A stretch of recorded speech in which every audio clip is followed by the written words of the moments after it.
The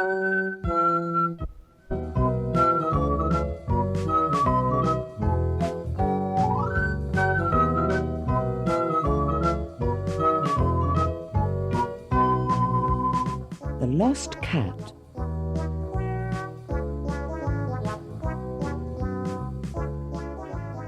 One morning it was very wet, and Molly, Peter and Chinky were playing a very noisy game of snap in the playroom.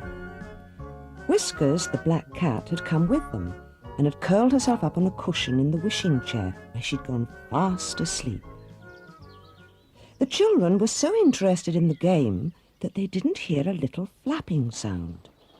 The wishing chair had grown its wings and was flapping them gently to and fro. Before anyone noticed, the chair rose silently into the air and flew out of the open door, taking the pusscat with it, still fast asleep. Peter looked round the playroom to see what game to play next, and then he sounded rather surprised and scared. Where's the chair gone? Chinky and Molly looked round too. Molly went pale. It's gone. It was here when we began our game, said Chinky. It must have slipped out without us noticing. I sort of remember feeling a little draught. It must have been its wings flapping. Molly was alarmed. Oh dear, Whiskers has gone. She was asleep on the cushion. Oh, Chinky, will she come back? Chinky looked worried. Depends where she has gone to. Molly began to cry. She was very fond of Whiskers. Oh, why did we let Whiskers go to sleep on the chair? Chinky patted Molly on the shoulder. Well, it's no good crying. We must just wait and see. Perhaps old Whiskers will come back still fast asleep when the chair returns. They waited for an hour or two, and then Peter gave a shout and pointed up into the sky. There was the chair, flapping its way back, all its red wings twinkling up and down. Look, there's the chair. Oh, I do hope Whiskers is on her cushion. Suppose she has fallen out. The chair flapped its way downwards and flew in at the open door. It came to rest in its usual place and gave a sigh and a creak. The children rushed to it. There was no cat there. The cushion was still in its place, with a dent in the middle where Whiskers had lain, but that was all. The three stared at one another in dismay. Whiskers has been caught by a witch. There's no doubt about it. Look at this, said Chinky, picking up a tiny silver star that lay on the seat of the chair. This little star has fallen off a witch's embroidered cloak. Molly was sad. Oh, poor Whiskers. I do want her back. Oh, Chinky, what shall we do? Well, we'd better find out first where she has gone, said Chinky.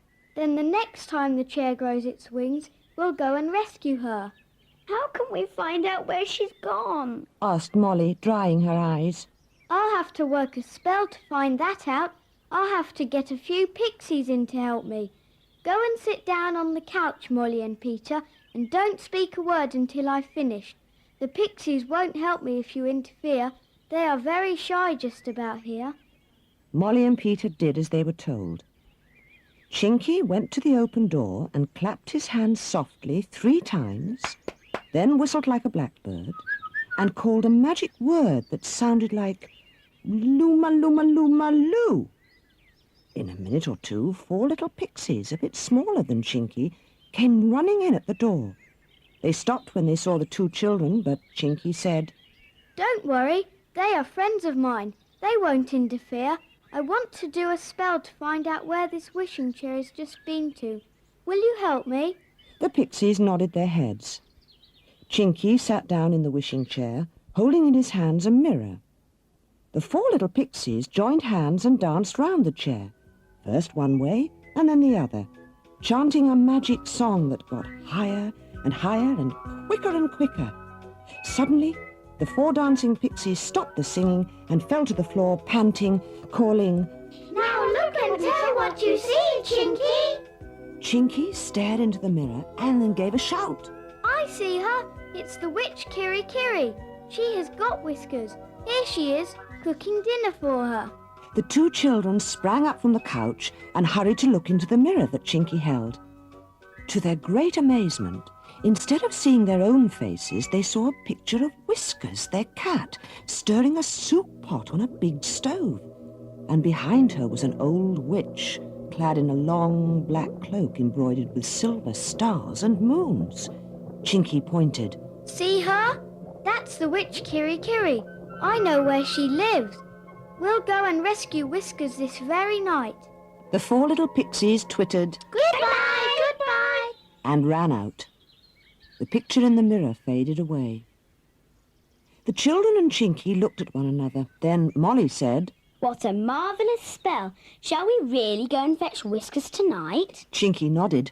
Yes, come here at midnight ready dressed. If the chair has grown its wings, we'll go in it. If not, we'll take the underground train to the witch's house. What an adventure. Cried Molly.